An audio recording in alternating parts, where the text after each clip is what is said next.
Thank you so much. I appreciate the opportunity to be here with y'all. Hopefully, I'll say something that'll be helpful to you. I know lots of you have been writing songs for a long time. But what I do, along with releasing my own music, I am the head of the songwriting division for Visible Music College, which is a small Christian music college based out of Memphis. I'm actually here in Dallas, but I do most of my classes online.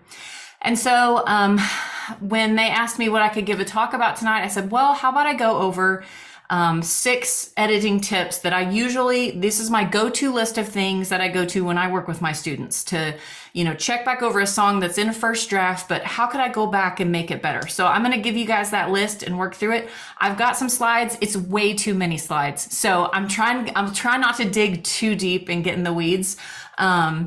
But feel free to contact me afterwards, send me an Instagram message if I didn't go deep enough on a certain point. All right, I'm gonna share my screen so you can see what I'm seeing. Let's see. All right, here we go. Why should I edit my songs? I think if you're here at Feedback, you already are on board with this, that when we are crafting with love, we are taking care of the gift that God has given us, if you're a person of faith. But I love this quote from Mike Rico. If you're a person that loves songwriting books and you like to nerd out on it, this is a book he just released last year. It's brand new. It's called Music, Lyrics, and Life, a field guide for the advancing songwriter by Mike Rico. And this is from this book. He says, for one, it's generous to the listener. When we're asking for somebody to listen to our song, we're asking for people's time, and we have a responsibility to fill it wisely. So when we revise, when we edit, we're telling listeners that we've been working with them in mind. It's ultimately an act of care to edit the thing that you've created. And beyond that, it's generous to yourself. When you edit your songs, you get closer to the song center, which is to say your center as an artist, as a songwriter, and which is to say our center as creators. And isn't that part of what it's all about? And so I think that's beautiful. It doesn't have to be a technical and clunky thing. It's something we can do out of an act of care to steward the creativity we've been given. So I'm going to give you my triple A for editing, which is attitude, how you think about your songs and writing and rewriting. Avoid, that's where I'm going to live for the most part of this next 10 minutes. Some trouble spots where I often work with people to help them elevate their song to the next level. And then action, when self-editing is not enough. That'll just wrap us up briefly at the end. So let's start with attitude. I always try to, when I'm working with songwriters for the first time, ask them if they will approach their songs like a Play-Doh monster and not like a precious baby. Because when somebody presents you a precious baby, there's only one right thing to say. The baby is beautiful. The baby is perfect. And so if we treat our songs like they're precious babies when we present them to other people, anything beyond that person telling us it's beautiful and perfect, you're going to get offended. Because, you don't say that about babies. But if you start to think of your songs like Play-Doh monsters, a little monster that you've created that you can pop off that arm and make it a leg, or stretch it out longer, or twist it around and put different colors on it, then we get to have fun. So that's the attitude that I ask my students that I work with to create.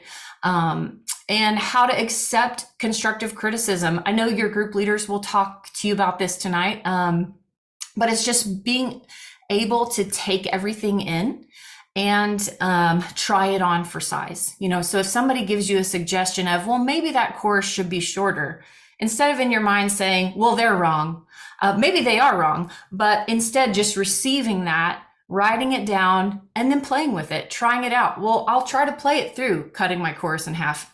Sometimes it works, sometimes it doesn't.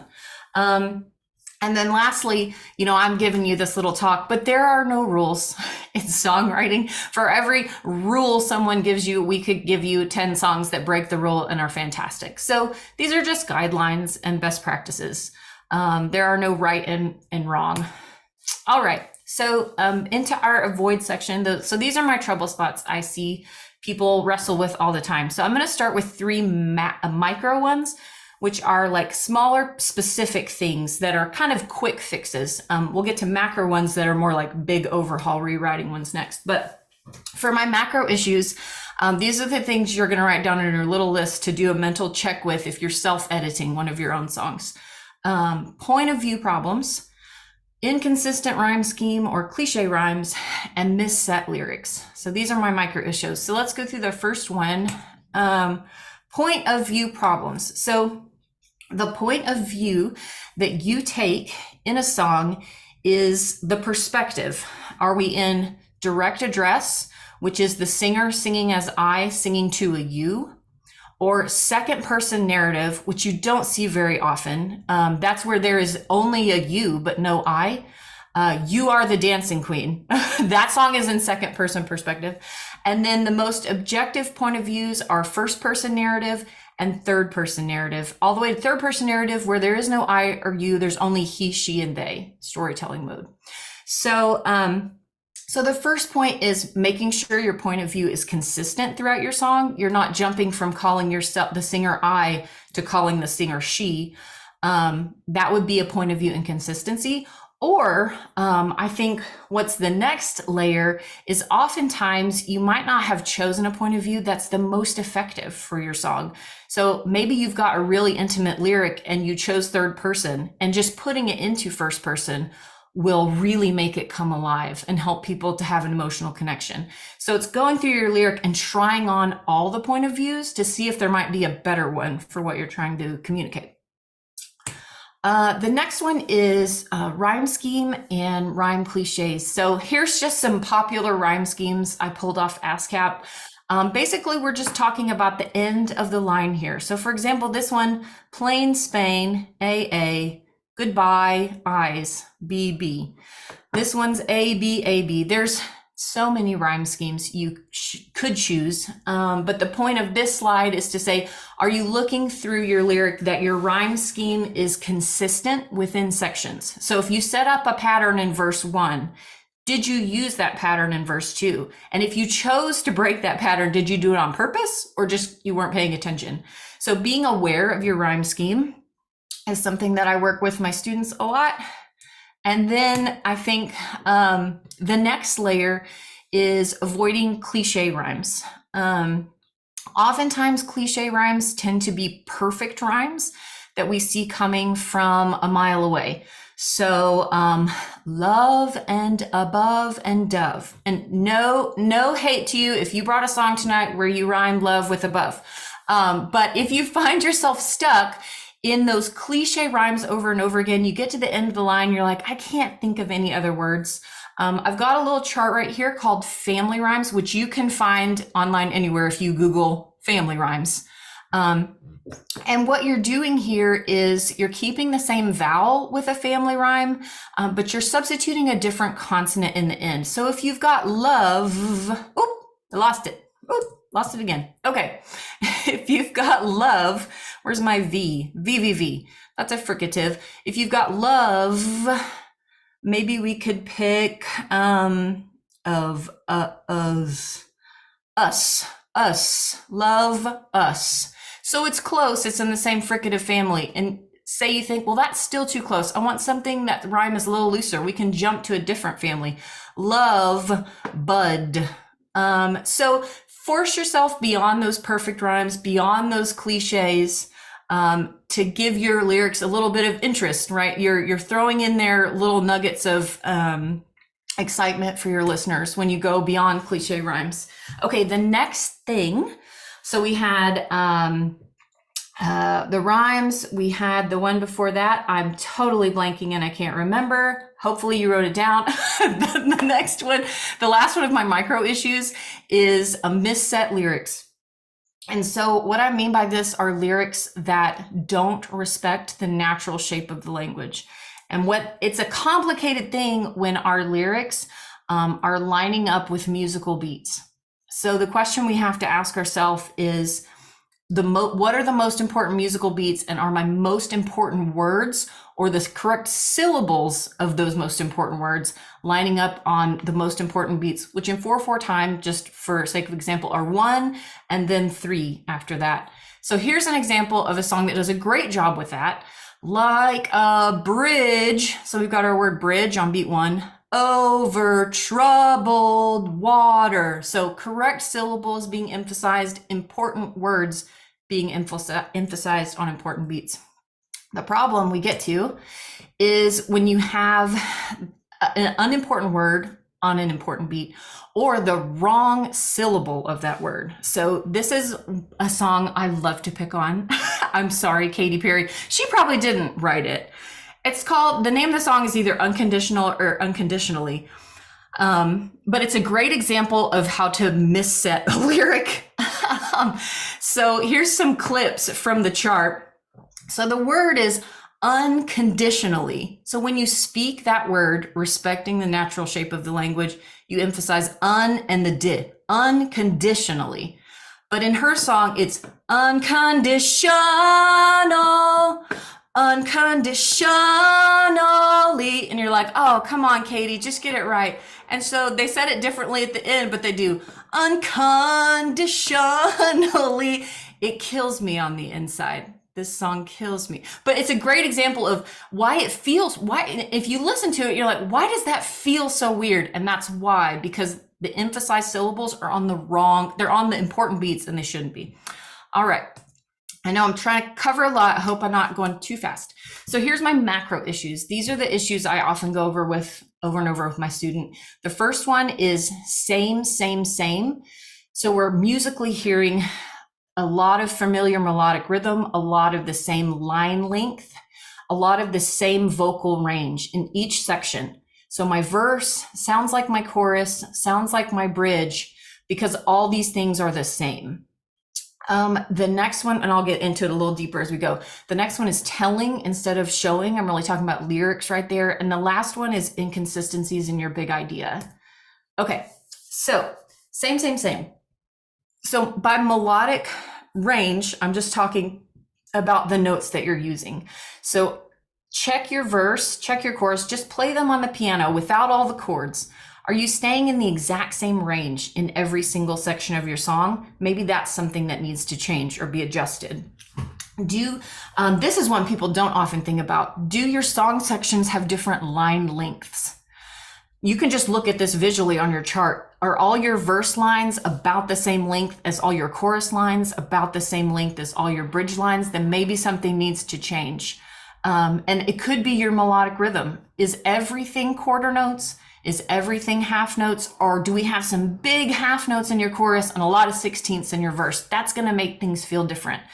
And phrase placement is one where we can get into the weeds on there. If you want to send me a message about what that is, it's using the phrase starting in different spots before or after the downbeat. So front heavy phrases or back heavy phrases. If that sounds like Greek to you, send me a message. I'll help you get into the weeds on that.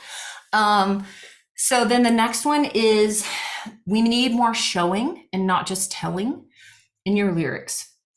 And so this is where in our lyric, we're just really laying it all out there and not giving much scene setting or context.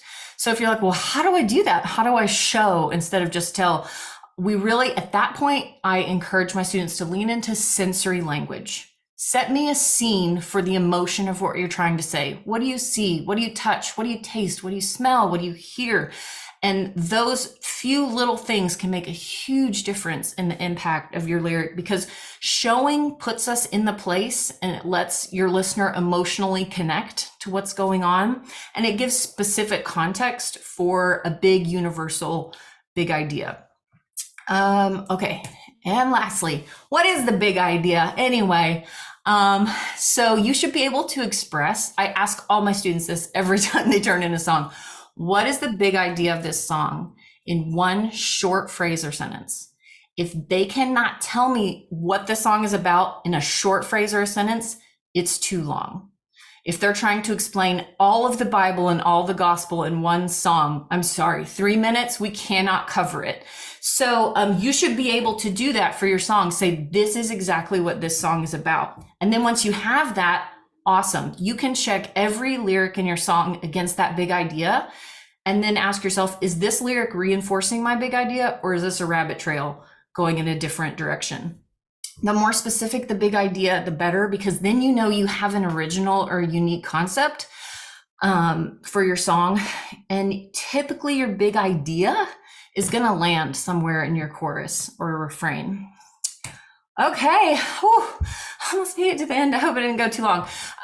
So lastly is action. The greatest feedback you will always get, scientifically proven, is from your peers, not from your mama, and not from people who would call themselves big fancy professionals, but from people who are right where you are writing. That's the best feedback you're going to get. So coming to things like this, finding other creators in your community, finding Facebook groups, going to open mic nights, taking some classes, and creating your own sharing spaces. And some last final concluding thoughts about editing. Always get feedback and edit your songs before you commit them to a professional recording. It is so heartbreaking for people to, send their song to a panel of judges and then they get all this criticism, but they already spent $3,000 on a fancy recording. So always edit before you record, and hold your songs loosely if you plan to collaborate with another artist or producer, because I guarantee you they will try to change your stuff, and you'll have a better relationship with whoever you're working with if you're willing to let them play around too. If you're willing to give them your Play-Doh monster and say, could you make it even cooler? And again, there's no right or wrong. There's best practices. And lastly, I'm going to end with this quote from this book. This is one of my favorite books in the whole wide world, by Dorothy L. Sayers, called Mind of the Maker. And it's kind of a philosophy of creativity book. So it's a little thick, but it's so good. But she says, the business of the creator is not to escape from his material medium, not to escape from our songs, our songcraft, or to bully it, but to serve it. And to serve it, he must love it. If he does so, he will realize that its service is perfect freedom. And I feel like that's what editing is. It's respecting the creation that we've made and that we've been able to create, and serving it with love. That is perfect freedom. So I hope you enjoyed my frenzied little talk. I appreciate you listening, and I will turn it back. Turn it back. Awesome. Thank you so much, Aryn. All right, guys, we're about to break into our groups. Aryn, that was so great. Thank you so much for sharing. We're not going to come back to this big room. So once you're done in your group, you're good to just log out, and y'all have fun.